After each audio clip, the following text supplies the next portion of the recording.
नमस्कार, मैं वंदना खुराना शंकरायण नाम के चैनल में आप सभी का स्वागत करती हूँ। और रुद्राक्ष की जो इन्फॉर्मेटिव वीडियो बना रही हूँ मैं, रुद्राक्ष अलग अलग टाइप के रुद्राक्ष हैं, 1 से लेकर 21 मुखी। तो इसके अलावा भी बताऊँगी कि 21 मुखी के अलावा भी कितने रुद्राक्ष होते हैं। तो अभी हम 18 मुखी रुद्राक्ष पहले देख लेते हैं, फिर इसके बारे में बात करेंगे। देखिए, आप गूगल सर्च कीजिए, आपको ये रिजल्ट्स मिलेंगे। ये इसका एक बड़ा दाना है, देखिए कितना अच्छा लग रहा है, ये पॉलिश किया हुआ है, बढ़िया है। इनको आप गिन सकते हो, इनको गिन के ही पता लगेगा ये कितने के हैं। तो ये 18 है। यहाँ से शुरू करते हैं, 1 2 3 4 5 6 7 8 9 10 11 12 13 14 15 16 17 और 18। ये टोटल 18 हो गए। आप इसको ऐसे ही रखेंगे, जब त्राटक करेंगे तो यहाँ पे आपको ये जो केंद्र बिंदु है इसका, यहाँ पे ध्यान लगाना है। तो आपकी जो एनर्जी है वो ऐसे घूमेगी, यूँ इस तरीके से। इसको लिटा के भी रख सकते हैं, ये शायद खड़ा, ऐसा लग रहा है कि खड़ा है, ऐसे भी रख सकते हैं इसको। मैं और बता देती हूँ, जैसे इस वाले इसकी पोजीशन है, इस रुद्राक्ष की पोजीशन है, ऐसे भी रख सकते हैं इसको। लेकिन हमेशा ऐसा ही रहेगी। देखिए, यहाँ का इसका डिज़ाइन अलग है और यहाँ का अलग है। तो आप इस बात का भी ध्यान रखिए कि ये जो रुद्राक्ष की पोजीशन है ऐसी रहनी चाहिए डेली। ऐसा नहीं है कि आज इधर से पलट के रख लिया, कल को दूसरी साइड से पलट के, क्योंकि फिर आपके ये चेंज हो गया ना, ये डिज़ाइन चेंज हो गया ना ये। तो जब हमारी आंखें स्कैन करेंगी इसको, तो वो बोलेंगी कि ये तो कल वाला रुद्राक्ष लग नहीं रहा, ये तो कल जैसा नहीं लग रहा। तो इस तरीके से ये रुद्राक्ष होते हैं। देख लीजिए, देखिए लोग ब्रेसलेट बना के भी इसको पहनते हैं। ये देखिए, गले में पेंडेंट की तरह भी पहनते हैं, ऐसे भी पहन सकते हो आप। ये देखिए, ये भी बहुत अच्छा है, ब्रेसलेट लग रहा है। ये देखिए, माला भी है इसमें। ये तो 5 मुखी की है, लेकिन ये चीज़ है। ये देखिए, ये ब्रेसलेट है, ये शायद चांदी में बना हुआ है, ठीक है। तो इस तरीके से ये अलग अलग टाइप के ये देखिए, एक और मैं दिखाती हूँ। ये इसका डिज़ाइन डिफरेंट लग रहा है, देखिए ये एकदम डिफरेंट है। अब मुझे नहीं पता ये ओरिजिनल है या डुप्लीकेट है, बट अच्छा लग रहा है देखने में। तो इस तरीके से ये रुद्राक्ष हैं अलग अलग तरीके के, मतलब थोड़ा थोड़ा अलग अलग डिज़ाइन, क्योंकि एक जैसा कभी नहीं होगा रुद्राक्ष, यही इसकी खासियत है। अब कर लेते हैं इसके बारे में थोड़ी सी बात। तो अब 18 मुखी रुद्राक्ष कौन पहने? जिसकी डेट ऑफ बर्थ 18 है वो पहन सकता है, या फिर जिसका बजट अलाउ करता है इसको ख़रीदने का, वो भी ख़रीद के पहनिए। मैं यहाँ पे जोर दे रही हूँ त्राटक करने के लिए। आप पहनिए, वो एक अलग चीज़ है। आप बोलो कि मुझे पहनना भी है, मुझे ध्यान भी लगाना है, तो या तो पहले ध्यान लगा लीजिए 13 दिन, फिर पहन लीजिए, या फिर 2 ले लीजिए, एक ध्यान लगाने के लिए और एक पहनने के लिए। ऐसा कर लीजिए, क्योंकि ये रेयर है और महंगा है। तो आप इसमें अभी एक ही खरीदिए, पहले त्राटक करिए उस पर। और त्राटक कैसे करना है? ज़मीन पे जो लोग चौकड़ी मार के बैठ सकते हैं ज़मीन पे, वो ज़मीन पे बैठे, रीढ़ की हड्डी सीधी करके। क्योंकि जब आपकी एनर्जी, हमारी एनर्जी हमेशा मूलाधार से ऊपर की तरफ जाती है और आँखों से निकल के सामने ऑब्जेक्ट पे पड़ेगी। तो अगर आप टेढ़े होके बैठेंगे तो टाइम लगेगा, एनर्जी निकलेगी, एनर्जी ज़रूर आँखों से निकलेगी, लेकिन उसकी स्पीड कम हो जाएगी, ठीक है। तो इस तरीके से आप चौकड़ी मार के बैठ के आप अपना फेवरेट कलर पहनिए जो आपको पसंद है। मुझे ब्लू पसंद है, मैं ज़्यादातर ब्लू पहनती हूँ। आपको समझ में नहीं आ रहा है तो आप वाइट पहन लीजिए, कुछ भी नहीं समझ में आ रहा है तो वाइट पहन लीजिए, नहीं तो सॉफ्ट कलर कोई भी जो जिसको पहन के आपको अच्छा लगता हो। अब कोई बोलेगा मेरे तो एक से ज़्यादा फेवरेट कलर है, ऐसा नहीं होता। एक कलर होता है ऐसा जो आप हमेशा, मतलब आपको लगता है कि हाँ ये कहीं कहीं जाना है, पार्टी में जाना है, मैं अपना फेवरेट कलर पहन के जाना है, ये वाला कलर पहन के जाना है, चाहे लड़की हो या लड़का हो। लड़कियाँ ज़्यादा चूज़ी होती हैं, तो आप कोई भी एक कलर वो पहनिए। वैसा ही आसन आप एक सिंपल सा बिछा लीजिए, बना लीजिए उसको त्राटक के लिए यूज़ कीजिए। उसके अलावा सामने आप कपड़े पे इसको रख लीजिए, रुद्राक्ष को वाइट पे रखेंगे तो ज़्यादा अच्छा रहेगा। वरना मैंने बोला कि कलर्स की भी एनर्जी होती है, वो भी आपको मिलेगी। अब रुद्राक्ष में आपको क्या क्या बेनिफिट होगा? रुद्राक्ष का जो कलर है, कलर भी आपको एनर्जी देगा। रुद्राक्ष का जो संरचना है उसकी, वो भी आपको एनर्जी देगी। और उसके अलावा अगर आप रुद्राक्ष को देखते हुए कोई मंत्र मन ही मन में बोलते हैं, या वैसे भी बोल सकते हैं, क्योंकि यहाँ पे दर्पण त्राटक में अगर आप बोलेंगे मुँह से तो फिर सामने जो विज़न है वो हिल जाएगा। इसलिए दर्पण त्राटक को छोड़ के आप किसी भी त्राटक में या ध्यान में आप मुंह से मंत्र बोल सकते हैं। और उस टाइम पे आप जब भी 10 या 15 मिनट त्राटक करेंगे, कोई डिस्टर्ब करने वाला ना हो, कोई आपको टोकने वाला ना हो, फ़ोन आप वाइब्रेट कर दीजिए। उस टाइम तक आपको फ़ोन नहीं चेक करना है बीच में।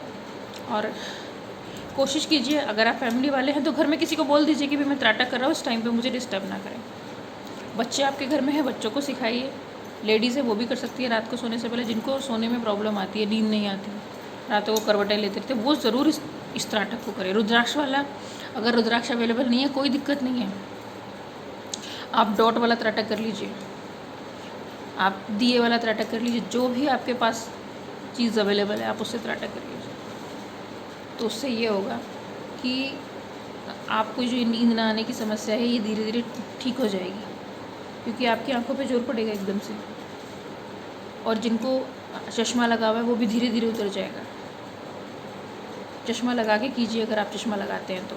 इनकेस अगर कोई बीमार है, प्रॉब्लम में है, बैठ नहीं सकता, रीढ़ की हड्डी में प्रॉब्लम है, तो फिर आप त्राटक नहीं कर सकते। फिर आप तारे वाला त्राटक कर सकते हैं, दूसरा त्राटक जिसमें ऑब्जेक्ट आप आँख के ऊपर लगा लीजिए। अगर लेटे हुए हैं तो छत पे लगा लीजिए या ऐसी जगह पे जहाँ पे दिखाई दे आपको। फोकस करना होता है मेन चीज़। आप लेट के भी, जैसे मैंने बताया था आपको कि चंद्रमा पे या आप तारे पे ध्यान लगाते हैं, उसी तरीके से आप लेट के भी कर सकते हैं। जो लोग बैठ नहीं सकते उनके लिए कह रही हूँ मैं। जो लोग बैठ सकते हैं वो पूरा रीढ़ की हड्डी सीधी करके बैठें और त्राटक को स्टार्ट कर दें। उसके बाद जब आप इस चीज़ को सीख जाएंगे तो आप अपने बच्चों को या घर में अपने भाई बहनों को, और कोई भी एज स्टूडेंट भी स्टूडेंट्स के लिए ज़्यादा अच्छा रहेगा ये, क्योंकि वो जो उनका फोकस पढ़ाई में नहीं लग पाता है या कम लगता है, वो ये चीज़ें याद नहीं हो पाती है, उनके लिए बढ़िया रहेगा ये। बाकी रुद्राक्ष तो एक ज़रिया है, बस आपको अपने आप को, अपनी जो भी एनर्जी है उसको रुद्राक्ष से जोड़ना है। और मैं अपने हर वीडियो में कहती हूँ 2-3 चीज़ें आपको छोड़नी पड़ेंगी। अगर आपके घर में नॉनवेज खाया जाता है, आप नॉनवेज खाते हो, नॉनवेज छोड़ना पड़ेगा आपको। अगर अल्कोहल लेते हैं, कभी बेशक कभी कभार लेते हैं, वो भी बंद करना पड़ेगा। और अगर कोई बैड हैबिट है तो वो भी छोड़नी पड़ेगी। इसके अलावा जैसी नीयत से आप इसको करेंगे वैसे ही आपको इसमें फल मिलेगा। जो लोग पक्षपाती हैं, जो लोग कहते कुछ हैं करते कुछ हैं, मतलब एक होता है ना, रियल फेस नहीं होता उनका, और आप समझ रहे हो किस तरीके के मैं किस तरीके के लोगों की बात कर रही हूँ, उनके लिए फिर इस चीज़ का कोई बेनिफिट नहीं है, उनके लिए ये वीडियो नहीं बनी है। ये वीडियो उनके लिए मैं बना रही हूँ जो भटक रहे हैं, कोई रास्ता ढूंढ रहे हैं, डॉक्टर के पास दवाई लेने से उनको मतलब कोई फ़ायदा नहीं हो रहा है। अगर बीपी की दवाई चल रही है तो पूरे जीवन चल रही है वो, जबकि आप उसको कंट्रोल कर सकते हो। हमारे खाने पीने में ही समस्या हो गई है, वही ठीक हो जाएगा तो सब ठीक हो जाएगा। आपको ज़रूरत क्या है रोज़ रोज़ बीपी की दवाई लेने की।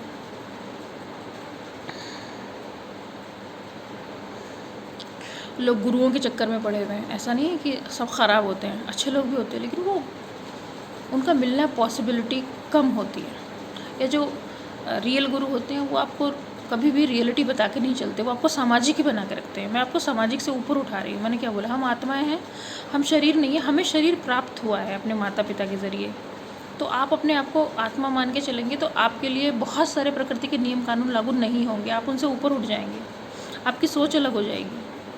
लेकिन जो आजकल के गुरु हैं, आजकल के नहीं, पहले मतलब काफ़ी हद तक वो लोग सामाजिक ही बने रहने देते हैं लोगों को। उनको लगता है कि सामाजिक बने रहने से समाज बना रहेगा। लेकिन मेरा ये मानना है, आप ठीक है, आप जहाँ पैदा हुए हैं, जिस समाज में पैदा हुए हैं, आप वही बने रहिए, लेकिन अपने आप को जान तो जाइए। जनसंख्या बढ़ने से ही तो एक समाज हो गया, क्योंकि आप उसको मान रहे हो कि मैं ये हूँ, मैं इस कास्ट का हूँ। हमारी कोई कास्ट नहीं है,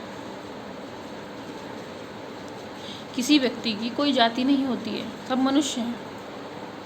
कोई किसी का ना माता पिता है, ना कोई किसी का भाई बहन है, ना किसी का कोई बेटा बेटी है।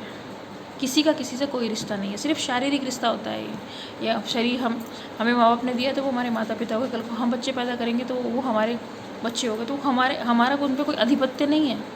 ये तो एक साइकिल में है, तो प्रोसेस है एक, जिसमें आप आ चुके हो। आपका जो एक रिश्ता है वो सिर्फ अपनी पत्नी से है, वही रियल रिश्ता है, बाकी सब फेक है। क्योंकि जो आज आपकी माता है, जब वो स्वर्ग सुधारेंगी वो किसी की बेटी बनेंगी, किसी और की माता बनेंगी अगले जन्म में। अगर आप पुनर्जन्म पे विश्वास रखते हैं तो, नहीं रखते हैं तो फिर इस बारे में तो कोई बात ही नहीं की जा सकती। तो इस तरीके से मेन चीज़ें अपने आप को समझने की, मैं कौन हूँ, क्यों हूँ, मेरा कर्म क्या है। अगर हर माँ बाप अपने छोटे से बच्चों को चीज़ समझाने लग जाए कि वो कौन है, क्यों है, उसका कर्म क्या है, तो आपके जीवन में कोई समस्या आएगी ही नहीं। क्योंकि हर कोई अपनी सच्चाई जान के चलेगा कि मैं किसी जाति प्रथा से प्रतिबंधित नहीं हूँ, मैं किसी नियम कानून से प्रतिबंधित नहीं हूँ। कुछ चीज़ें हमें प्रकृति की फॉलो करनी है कि प्रकृति ने बनाया है, उसके हिसाब से हमको चलना पड़ेगा।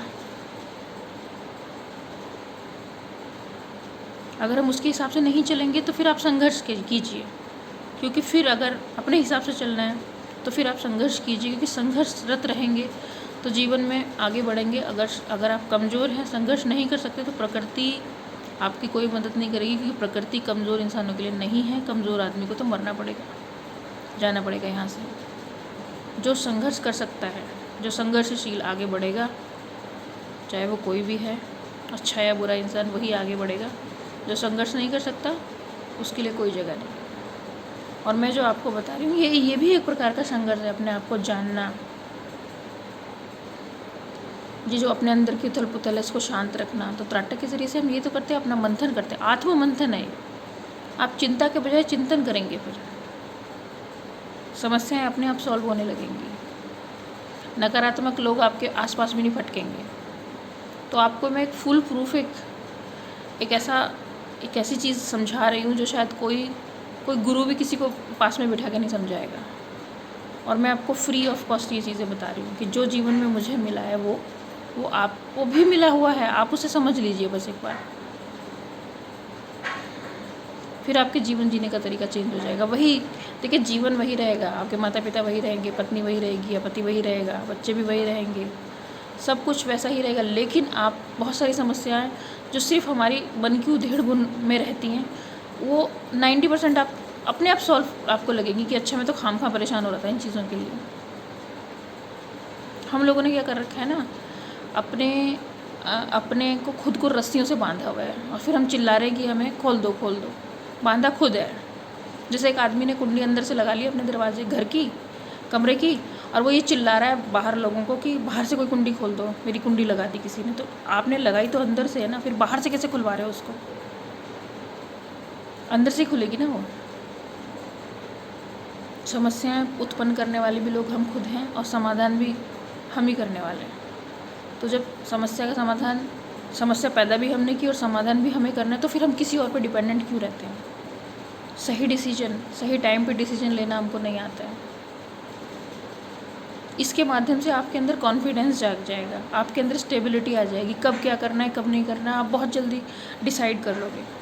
और इसी वजह से लाइफ में लोग आगे निकल जाते हैं। और शांत रहोगे, खुश रहोगे, क्योंकि पैसा होने से आदमी खुश नहीं रहता, शांति होने से। आपका जीवन कितना प्रेम से भरा हुआ है, आपके बच्चे कितने आज्ञाकारी हैं, आपको कितना अच्छा प्रेम से भरा हुआ जीवन साथी मिला है, आप कितना उसका आदर करते हो या वो कितना आपका आदर करता है। ये है आपके जीवन की सफलता। पैसा सब आना जाना है, प्रॉपर्टी सब आनी जानी है, और जितनी भी भौतिक सुख हैं ये सब क्षणिक हैं, ये परमानेंट नहीं है। जो मैं आपको बता रही हूँ वो परमानेंट सुख है। और जब भी आप इस जीवन को छोड़ के जाओगे, शरीर को छोड़ के जाओगे, तो आपको कभी दुख नहीं होगा, क्योंकि हमारा यही सारी चीज़ें, हमारा शरीर, हमारा ये, हमारा वो, हमारा कुछ नहीं है। एक तरफ हम माने धरती पर हर चीज़ हमारी है, लेकिन ये जो शरीर है ये हमारा है ही नहीं, ये तो ख़त्म होना है एक दिन। तो फिर हम किस चीज़ की लड़ाई लड़ते हैं? हम ज़बरदस्ती के संघर्षों में उलझे रहते हैं। इसलिए मैं बार बार कह रही हूँ आपको कि अपने आप को समझिए, और फिर अपना जीवन का जो एक दृष्टिकोण है वो बदल लीजिए। अगर फिर भी कुछ समझ में ना आए तो आप मुझसे बात कर सकते हैं, लिख सकते हैं मुझे, मैं आपके प्रश्नों का उत्तर दूंगी, आपको समझाऊंगी। और इसी के साथ मैं वीडियो समाप्त करती हूँ। वंदे मातरम।